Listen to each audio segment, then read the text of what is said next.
Ante la inminente construcción de un nuevo aeropuerto para la Ciudad de México, alrededor de 700 hectáreas de terreno que ocupa el actual quedarán disponibles para reutilizarlas. Existen propuestas para convertirlo en una zona habitacional, un parque o una pista de carreras. ¿Qué uso debe darse?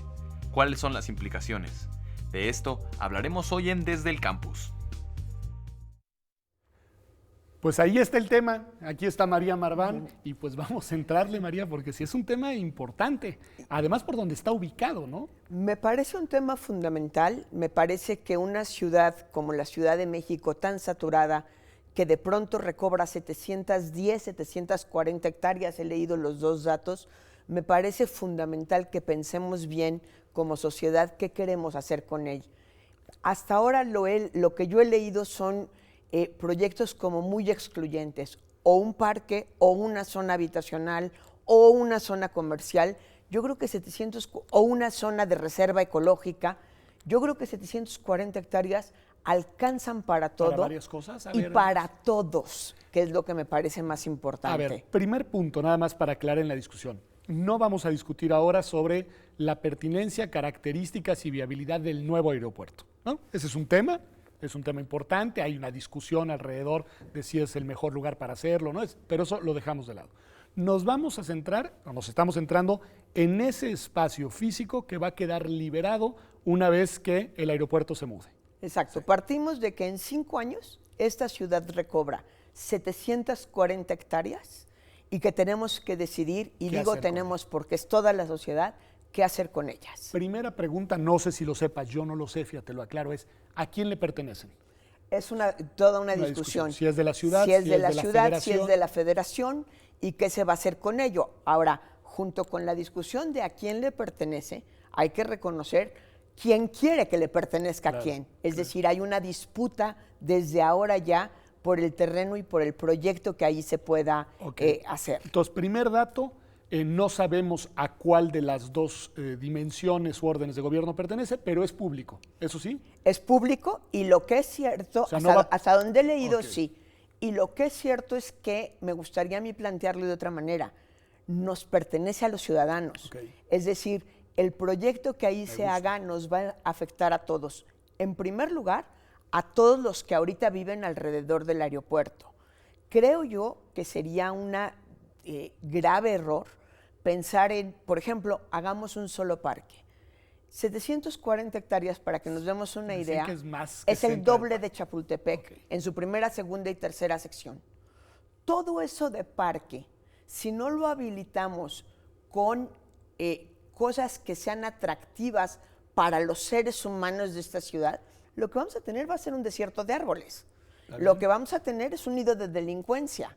Es decir, yo me imagino idealmente, y soñar se vale, que tendrá que haber zonas de habitación, por supuesto, que tendrá que haber escuelas, que tendrá que haber hospitales, que tendrá que haber una grandísima proporción de parques y repositorios de agua. Hay quien también desde Conagua está diciendo que urge pensarlo desde la lógica del agua.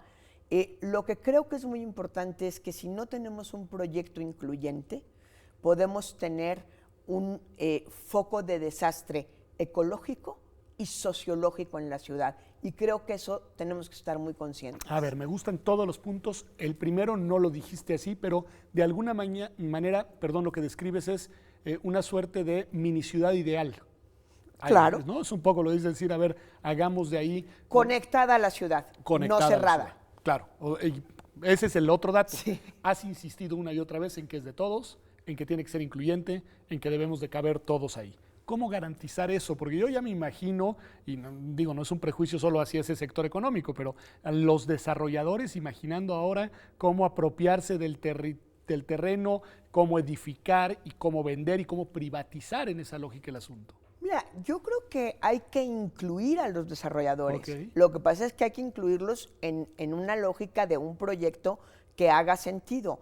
Yo creo que vale la pena que desde la UNAM se abra una gran discusión desde la Facultad de Arquitectura, desde el urbanismo, desde la parte del Instituto de Investigaciones Sociales que también se dedica. Y también el programa universitario de estudios de la ciudad. De estudios de la ciudad.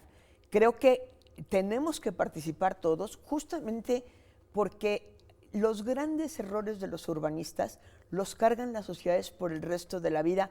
Y te pongo 2 ejemplos. Brasilia es el fracaso más grande de una ciudad inventada. Dijeron, hagamos un uso de terreno exclusivo para burócratas, y lo que tienen son puros burócratas. Sí. Y nadie que no trabaja en el gobierno federal de Brasil va ahí, y los burócratas huyen el viernes en el momento en el que pueden, y eso es un desierto en fin de semana. Tiene 40 años la ciudad y es un verdadero desastre.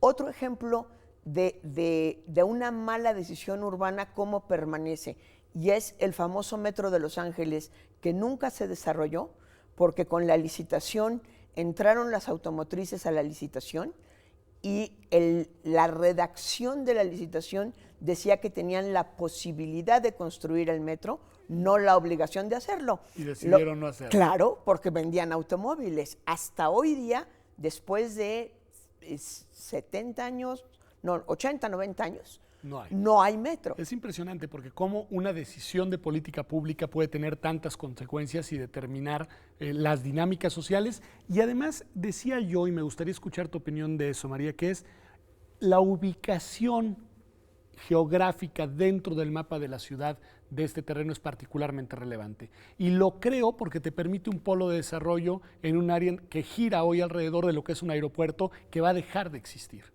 De entrada tienes buenas comunicaciones por el hecho de tener un aeropuerto. Es la entrada de Puebla.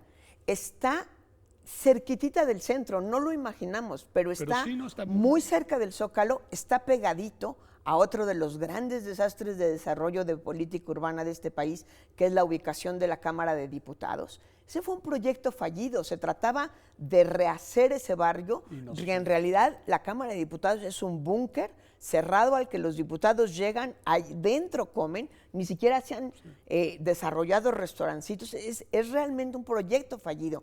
Creo que hay que pensar en la Cámara de Diputados, hay que pensar en el Zócalo, desde luego en la gente que está alrededor, e insisto, pensar en los desarrolladores, nada más que con un plan y un proyecto que realmente les obligue, sí, a ganar dinero, pero no a aborazarse.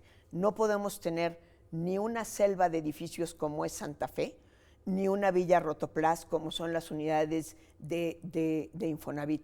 Creo que podemos pensar en algo armónico, en donde desde el principio estemos pensando en la seguridad de los ciudadanos que allí van a vivir, de los habitantes, de quienes vamos a ir a pasear allí. Cabe un museo, podemos hacer ahí un museo de la aeronáutica, ya tenemos todo para repensar, regresar a la terminal original, en fin.